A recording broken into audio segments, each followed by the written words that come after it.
السلام علیکم ورحمۃ اللہ وبرکاتہ۔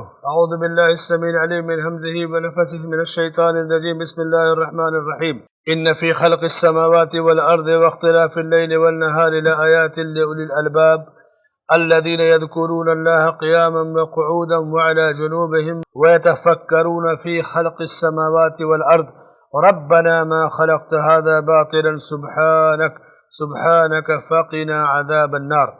بے شک آسمانوں اور زمین کے پیدائش میں اور رات دن کے ہیر پھیر میں عقل مندوں کے لیے نشانیاں ہیں، جو اللہ کا ذکر کھڑے اور بیٹھے اور اپنی کروٹوں پر لیٹے ہوئے کرتے ہیں، اور آسمانوں اور زمین کی پیدائش میں غور و فکر کرتے ہیں اور کہتے ہیں اے ہمارے رب، تو نے یہ بے فائدہ نہیں بنایا، تو پاک ہے، بس ہمیں آگ کے عذاب سے بچا لے۔ ناظرین کرام، یہ سورہ آل عمران کی آیت نمبر 190 اور 91 ہے۔ اس سے پہلے درس میں آیت نمبر 190 پر گفتگو ہو گئی۔ چونکہ دونوں آیتیں ایک دوسرے کی وضاحت کرتی ہیں، ملی جلی ہیں، تو اس لیے میں نے دوبارہ دونوں آیتوں کی تلاوت کی ہے اور ترجمہ کیا ہے۔ اب ہماری گفتگو آیت نمبر 191 پر ہے۔ جیسا کہ اس سے پہلے میں نے ذکر کیا تھا کہ 10 آیتوں میں 190 سے لے کر کے 200 تک سورہ آل عمران کی آخر تک جو آیتیں ہیں، ان آیتوں میں اللہ تعالیٰ نے اپنی قدرت کی نشانیاں بیان کی ہیں اور عجائبات قدرت کا ذکر کیا ہے، کیسے دعائیں کی جائیں، رب سے مانگا کیسے جائے اس کا طریقہ بتایا ہے، عبادت کیسے کی جائے اس کا طریقہ بتایا ہے، ساری کی ساری چیزیں ان آیتوں میں بیان کی گئی ہیں۔ تو وہ لوگ جو آسمانوں زمین کی تخلیق کے بارے میں غور کرتے ہیں، ان کا اب اللہ نے ذکر کیا ہے آیت نمبر 191 میں، الذین یذکرون اللہ قیاما وقعودا وعلی جنوبہم۔ اللہ کو یاد کرنے کی 3 صورتیں ہیں، یعنی اللہ کو یاد کرنے کی سب سے بہتر شکل نماز ہے، عبادت۔ تو نماز پڑھنے کی 3 صورتیں ہیں۔ پہلی صورت قیاما، کھڑے ہو کر نماز پڑھنا، اور اگر کھڑے ہونے کی طاقت نہیں ہے تو پھر کیا ہے، وقعودن، اور بیٹھ کر نماز پڑھنا، بیٹھنے کی طاقت نہیں، تیسری صورت وعلی جنوبہم۔ اسی لیے ایک حدیث میں اللہ کے رسول صلی اللہ علیہ وسلم فرماتے ہیں صلی قائما، تم نماز کھڑے ہو کر پڑھو، قیام یہ رکن ہے نماز کا۔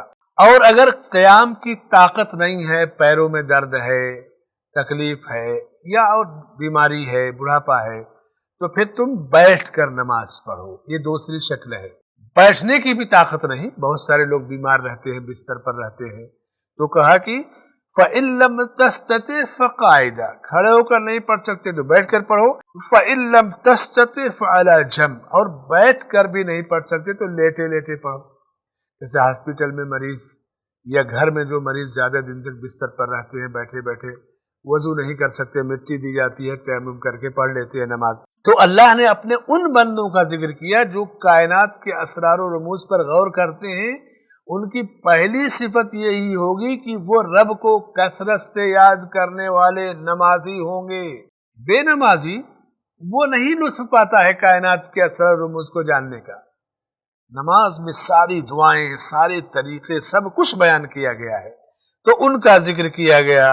وَيَتَفَكَّرُونَ فِي خَلْقِ السَّمَاوَاتِ وَالْأَرْضِ، اور آسمان و زمین کی تخلیق کے بارے میں غور کر کے کہتے ہیں رَبَّنَا مَا خَلَقْتَ هَذَا بَاطِلًا، اے ہمارے رب، تو نے یہ کوئی چیز بیکار نہیں پیدا کی۔ جو چیز آپ کے کام کی ہے وہ کام کی ہے، باہر نکلے جو آپ بھلے استعمال میں نہیں لیتے لیکن بیکار نہیں ہے۔ آپ اپنے گھر میں ہیں، گاؤں میں، سمندر آپ سے دور ہے، لیکن جب سمندر کے قریب جائیں گے تو ایمان کا تقاضا ہے کہ بے ساختہ کہیں گے کہ میرے رب، تو نے اسے بیکار نہیں پیدا کیا۔ کوئی یہ نہیں کہہ سکتا کہ دنیا میں 3 حصہ پانی، 1 حصہ خشکی کیوں ہے، کیوں نہیں 2 حصہ ہے، کیوں نہیں 3 حصہ خشکی ہو، یہ اللہ کی تخلیق ہے، اللہ اس کو جانتا ہے۔ سبحانک، اے ہمارے رب، اے میرے رب، تو پاک ہے، فقنا عذاب النار، تو ہمیں اپنے عذاب سے، جہنم کے عذاب سے بچا لے، جو تیرا جہنم کا عذاب ہے اس سے ہماری حفاظت فرما۔ اس آیت سے جو چند فوائد و مسائل ثابت ہوتے، پہلا مسئلہ، آسمان و زمین کی تخلیق کے بارے میں غور و فکر کرنے پر ابھارا گیا۔ جب اور جس قدر بندہ آسمان، زمین اور کائنات کے بارے میں غور کرے گا۔ اسی لیے سیر اور تفریح کرنے والوں کی کئی قسمیں ہوتی ہیں۔ ایک جو گئے گھومے پھرے مست ہے چلے آئے عیش و آرام کر کے، دوسرے لوگ غور و فکر کر کے اللہ کی قدرت کے نظاروں کا جب مشاہدہ کرتے ہیں تو اللہ پر ان کا ایمان مضبوط ہوتا ہے، اور جتنا زیادہ کائنات کے اسرار پر غور کرے گا اتنا اس کا ایمان مضبوط ہوگا۔ دوسرا مسئلہ، اللہ رب العالمین کی کائنات پر غور کرنے کے بعد ان لوگوں کے حالات کو جاننا ضروری ہے جو کائنات پر غور کرتے تھے اور اللہ نے ان کا ذکر خیر کیا۔ الذین یذکرون اللہ قیاما وقعودا، اسی لیے ام المؤمنین عائشہ صدیقہ رضی اللہ عنہ فرماتی ہیں کان النبی صلی اللہ علیہ وسلم یذکر اللہ علی کل احیانہ، اللہ کے رسول صلی اللہ علیہ وسلم ہر وقت اپنے رب کو یاد کرتے تھے، اللہ کو ہمیشہ یاد کرتے تھے۔ غور و فکر کرنے والوں کا ذکر کر کے ان کی ایک مثال دیا، الذین یذکرون اللہ قیاما وقعودا، اور اس میں سب سے پہلے ہمارے آقا صلی اللہ علیہ وسلم، آپ پر ایمان لانے والے، آپ کے ساتھ چلنے والے، آپ کی پیروی کرنے والے، اور قیامت تک جو آپ کے نقش قدم پر ہوں گے وہ سب الذین یذکرون اللہ قیاما وقعودا اس کے اندر آ جائیں گے، وعلی جنوبہم۔ دوسرا مسئلہ، کھڑے ہو کر قرآن پڑھنا، بیٹھ کر پڑھنا اور لیٹ کر پڑھنا، تینوں صورتیں جائز ہیں۔ بہت سارے قرآن کو ٹیک لگا کے پڑھنے سے منع کریں گے، ارے بھائی کتنی دیر تک آپ بیٹھ کر پڑھو گے؟ اب تو دنیا انسان کا جسم کمزور ہوتے جا رہا ہے، اس لیے ٹیک لگا کے پڑھنے میں کوئی حرج نہیں۔ آپ عرب کے اندر ہوں گے، سعودی عرب میں، اب پہلی صف دوسری صف میں دیکھیے کہ ٹیک لگانے کے لیے بلکہ گدے وغیرہ ہے کہ دیر تک آدمی ٹیک لگا کر بیٹھتا ہے، پڑھتا رہتا ہے۔ ہمارے ہاں مسجدوں میں ٹیک لگانے کا تصور نہیں ہے، ٹیک لگائیں گے تو لوگ ڈانٹ دیں گے۔ لوگ کھمبوں سے بھی ٹیک لگا کے نہیں پڑھتے، جلسے میں خطبے میں ٹیک لگا لیں گے جو کہ غلط ہے، اور قرآن کے وقت ٹیک نہیں لگائیں گے قرآن پڑھتے وقت۔ ام المومنین عائشہ صدیقہ رضی اللہ عنہ فرماتی ہیں کہ ان النبی صلی اللہ علیہ وسلم کان یقرأ القرآن متکئا، کہ آپ صلی اللہ علیہ وسلم قرآن کو ٹیک لگا کر پڑھتے تھے، بلکہ اسی حدیث میں ہے کہ حضرت عائشہ کے زانو پر لیٹ کر کے وہ حیض کی حالت میں ہوتی ٹیک لگا کر پڑھتے تھے۔ یعنی قرآن کو کھڑے ہو کر پڑھنا، بیٹھ کر پڑھنا، لیٹ کر پڑھنے میں کوئی حرج نہیں ہے۔ نماز کھڑے ہو کر پڑھنا ہے، طاقت نہیں تو بیٹھ کر پڑھنا ہے، اور طاقت نہیں تو لیٹ کر پڑھنا ہے۔ اور قرآن، کوئی نماز ایسی نہیں ہے جو قرآن سے خالی ہو، تو نماز بھی کھڑے ہو کر، بیٹھ کر، لیٹ کر پڑھ سکتے ہیں، تینوں کنڈیشن الگ الگ ہے۔ تلاوت بھی آپ کھڑے ہو کر کے، چلتے ہوئے، بیٹھے ہوئے، لیٹے ہوئے کر سکتے ہیں۔ اس لیے مساجد میں اس کا اہتمام ہونا چاہیے کہ آدمی بیٹھ کر دیر تک پڑھنا ہے تو ٹیک لگا لے، کرسی پر بیٹھ کر پڑھ سکتے ہیں، گاڑی میں ٹیک لگائے گاڑی پہ پڑھ سکتے ہیں۔ بہت سارے لوگوں کو دیکھا فلائٹ میں اپنی سیٹ پر کنارے بیٹھ کے بیچارے قرآن پڑھتے رہتے ہیں، ٹرین میں پڑھتے ہیں۔ پڑھتے رہنا چاہیے، اللہ نے ایسے لوگوں کا ذکر خیر کیا ہے۔ تیسرا مسئلہ، کائنات پر غور و فکر کرنے والوں کا اللہ نے ذکر خیر کیا، اور اس وقت جب وہ کہتے ہیں ربنا ما خلقت ھذا باطلا، یہ ان کے دل کی آواز ہے جو اللہ کی کائنات کی تعریف اور تحسین کرتے ہیں۔ چوتھا مسئلہ، جب عام لوگ جو غور کرتے ہیں ان کی سراہنا کی، تو جو دین کے پابند ہیں، شریعت کے پابند ہیں، وہ تو بذر اولا جو ہے اللہ کی تعریف اور ثنا کے وہ مستحق ہیں، اللہ تعالیٰ ان کا ذکر خیر کرتا ہے۔ پانچواں مسئلہ، اللہ کی ربوبیت کا واسطہ اور وسیلہ دے کر اللہ سے مانگنا اور اللہ کی تعریف کرنا، ربنا، اے ہمارے رب، یہ نیکی ہے، اللہ ہمارا رب ہے، اور ہم ربوبیت کا واسطہ اور وسیلہ دے کے کہتے ہیں ما خلقت ھذا باطلا۔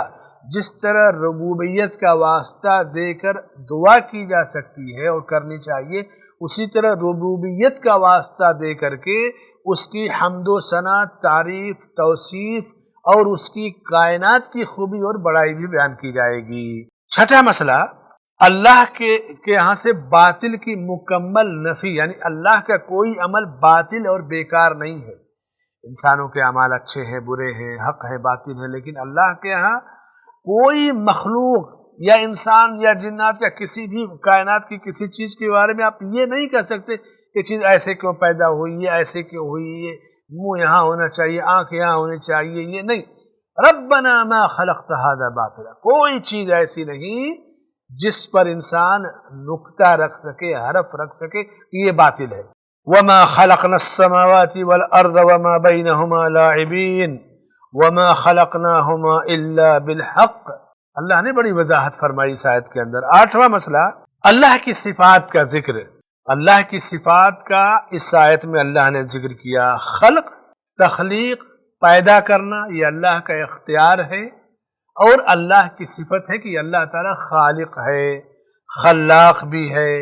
8واں مسئلہ اللہ کی ربوبیت کا اقرار کر کے اللہ کی نعمتوں کا اعتراف کرنا، یہ عقل مندوں کی نشانی ہے. ربنا ما خلقت هذا باطلا.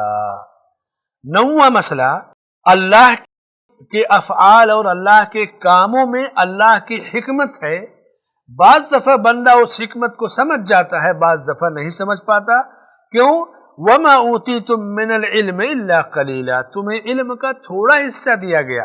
تو کوئی چیز نہ سمجھ میں آئے تو بھی اس پر ایمان رکھنا، اعتراف کرنا ضروری ہے. 10واں مسئلہ اللہ تعالی ہر قسم کے عیب سے پاک ہے. سبحانک، تو پاک ہے، تیری ذات پاک ہے، اللہ کی ذات میں کوئی نقص اور خلل نہیں. لیس کمثلہ شیء وہو السمیع البصیر. 11واں مسئلہ اللہ کی مخلوق کی یہ صفت ہے کہ وہ ہمیشہ خالق کی محتاج رہتی ہے. مخلوق کوئی اللہ سے مستغنی نہیں ہو سکتی، لیکن اللہ مستغنی ہے، وہ غنی ہے، وہ بے نیاز بھی ہے، لیکن بندہ اللہ سے بے نیاز نہیں ہو سکتا. سبحانک فقنا عذاب النار. جنت اس کی ہے، جہنم اس کی ہے، دنیا اس کی ہے، آسمان زمین سب اس کا. تو جب تک دنیا میں ہے رزق مانگتے ہیں، صحت مانگتے ہیں، اولاد مانگتے ہیں، اور پھر دنیا سے خاتمے کا جہاں ذکر آتا ہے کہتے ہیں ہمارے رب تو عذاب الہی سے بچا لے، جہنم سے بچا لے، جنت میں داخل کر دے. تو جس چیز کا جو مالک ہے اس سے وہ چیز مانگی جائے گی. اللہ ہر چیز کا مالک ہے تو ہمیں ساری چیزیں اسی سے مانگنی چاہیے. 11واں مسئلہ اللہ کی صفات کا وسیلہ دے کر اللہ سے دعا مانگنا. سبحانک فقنا، اے اللہ تو پاک ہے. پاکیزگی یہ اللہ کی خوبی ہے اور ایک وسیلہ ہے اللہ کی پاکیزگی اور بڑائی بیان کر کے اللہ سے دعا مانگنا. 13واں مسئلہ جہنم کے وجود کا ثبوت. جہنم مجرموں، نافرمانوں، کافروں، مشرکوں کا ٹھکانہ ہے. فقنا عذاب النار. اللہ تعالیٰ سے دعا ہے کہ اللہ تعالیٰ ہمیں توحید پر قائم رہنے کی، کائنات کے بارے میں غور و فکر کرنے کی، اور مقصد زندگی کو سمجھ کر کے رب کائنات کے حکم کے مطابق زندگی گزارنے کی توفیق عطا فرمائے. اور جن لوگوں کی خوبیوں، بھلائیوں اور نیکیوں کا ذکر کیا گیا، الذین یذکرون اللہ قیاما وقعودا وعلی جنوبہم، اللہ تعالی ہمیں انہی لوگوں میں سے بنائے جن کے اوصاف حسنہ کا اس آیت میں ذکر کیا گیا. آمین. وصلی اللہ علی نبینا محمد وعلی آلہ وصحبہ اجمعین. ناظرین کرام، سورہ آل عمران کی اس آیت کے بعد آیت نمبر 192 کے ساتھ حاضری ہوگی، جس میں اللہ نے بندوں کو ایک دعا سکھائی. کون سی دعا ہے اس کو جاننے کے لیے انتظار کیجیے. والسلام علیکم ورحمۃ اللہ وبرکاتہ. السلام علیکم ورحمۃ اللہ وبرکاتہ. i+ TV پر الحمدللہ 140 سے زیادہ علماء اکرام کے پروگرامز، 16,000 سے زیادہ دینی ویڈیوز، ہر ہفتے 35 سے زیادہ علمی اور دعوتی لائیو سٹریمز، اردو، انگلش اور بنگلہ زبانوں میں کام. i+ TV mobile app, smart T V app اور i+ ریڈیو پر 24 گھنٹے لائیو پروگرامز، 40 سے زیادہ سوشل میڈیا ایپس پر daily video upload, 13 YouTube channels. الحمدللہ تجربے کار علم والے علماء، اسلام کی صحیح تعلیمات لوگوں تک پہنچانا اور دین کی دفاع. اس کام کو آپ کو ضرور سپورٹ کرنا چاہیے. جزاک اللہ خیر. والسلام علیکم ورحمۃ اللہ. Support i+ TV. ڈونیشن دینے کے لیے 95888888